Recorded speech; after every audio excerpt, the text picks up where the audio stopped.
NTV devotional ఛానల్కి స్వాగతం. మా ఛానల్ వీక్షకులందరికీ మహా శివరాత్రి శుభాకాంక్షలు. శివోహం. ఒక్క పరమశివుడికి మాత్రమే లింగరూపం ఉండనున్నటువంటి విశిష్టత ఏమిటి? పరమేశ్వరుని ఎప్పటి నుండి లింగరూపంలో కొలుస్తున్నారో మీకు తెలుసా? శివలింగం అనేది శివుడిని సూచించే ఒక పవిత్ర చిహ్నం.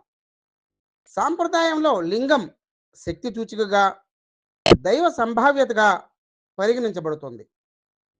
పూర్వం శివుణ్ణి విగ్రహ రూపంలో పూజించేవారు.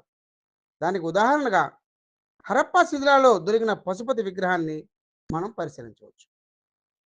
వరాహ పురాణంలోని వెంకటేశ్వర స్వామి అవతారానికి సంబంధించిన గాథలో భృగు మహర్షి శాపఘట్టంలో శివుణ్ణి నేటి నుండి నీ లింగానికే కానీ నీ విగ్రహానికి పూజలు ఉండవు అని శపిస్తాడు. అంటే అంతకుముందు విగ్రహానికి పూజలు ఉండేవి అని మనం భావించవచ్చు. శివలింగాన్ని శివుని ప్రతిరూపంగా భావించి పూజించే ఆచారం మాత్రం ప్రాచీనమైనదే. ఇది ఎప్పుడు ప్రారంభమైందో ఇప్పటిదాకా ఎవరు ఖచ్చితంగా తేల్చలేదు. శివం అనే పదానికి అర్థం శుభప్రదము అని, లింగము అంటే లింగం అంటే సంకేతం అని అర్థం. అంటే శివలింగం సర్వ శుభప్రదమైన దైవాన్ని సూచిస్తుంది. శివలింగం మనుషులింగంలో 3 భాగాలు ఉంటాయి.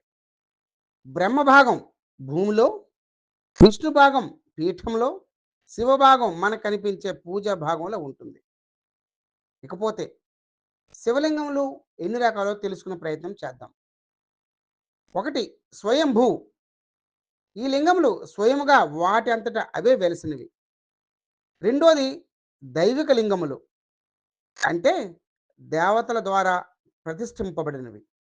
3ది ఋష్యలింగములు, అంటే ఋషుల చేత ప్రతిష్టాపన జరిగినవి. దాని తర్వాత మానుషలింగములు, ఇవి మన ద్వారా అంటే మానవుల ద్వారా నిర్మించబడిన లింగములు. బాణలింగములు, ఇవి నర్మదా నది తీరాన దొరికే తులా పరీక్షకు నెగ్గిన బొమ్మరాళ్ళు. ఇంగ్లీష్ దీన్ని పెబుల్స్ అంటాం మనం. పంచభూతలింగాలు. పంచభూతాలు అనగా పృథ్వీ, జలం, అగ్ని, వాయువు, ఆకాశం. శివుడు ఈ పంచభూతాల స్వరూపాలైన లింగ రూపాలలో 5 క్షేత్రాల్లో ప్రతిష్టాపనై ఉన్నాడు. 1 తేజోలింగం, అన్నామలేశ్వరుడు, అన్నామలలో ఉన్నారు. 2ది జలలింగం, జంబుకేశ్వరుడు, తిరువై నైకవాల్ లేదా జంబుకేశ్వరం. 3 ఆకాశలింగం, చిదంబరేశ్వరుడు, నటరాజ, చిదంబరంలో ఉంది. 4వది పృథ్వీలింగం, ఏకాంబరేశ్వరుడు, కంచిలో ఉన్నారు. 5వది వాయులింగం, శ్రీకాళహస్తీశ్వరుడు, మన ఆంధ్రలో ఉన్నటువంటి శ్రీకాళహస్తిలో ఉన్నారు. ఇకపోతే పంచారామాలు. 1 అమరారామం, అమరావతి, గుంటూరు జిల్లాలో శ్రీ అమరేశ్వర స్వామి బాలచాముండికా దేవి. 2 ద్రాక్షారామం, ద్రాక్షారామ, తూర్పుగోదావరి జిల్లా శ్రీ భీమేశ్వర స్వామి మాణిక్యాంబ. 3 కుమారారామం, సామలకోటలో ఉంది, తూర్పుగోదావరి జిల్లా శ్రీ కుమార భీమేశ్వర స్వామి బాల త్రిపుర సుందరి.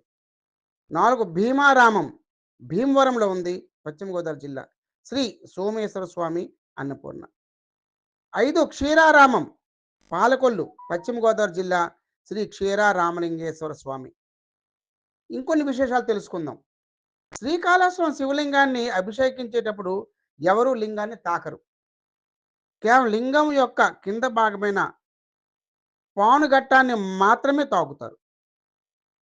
తర్వాత కంచిలోని శివలింగం మట్టితో చేసింది, అంటే పృథ్వీ లింగం, కాబట్టి లింగానికి అభిషేకం జరగదు. నూనెను మాత్రం పోస్తారు.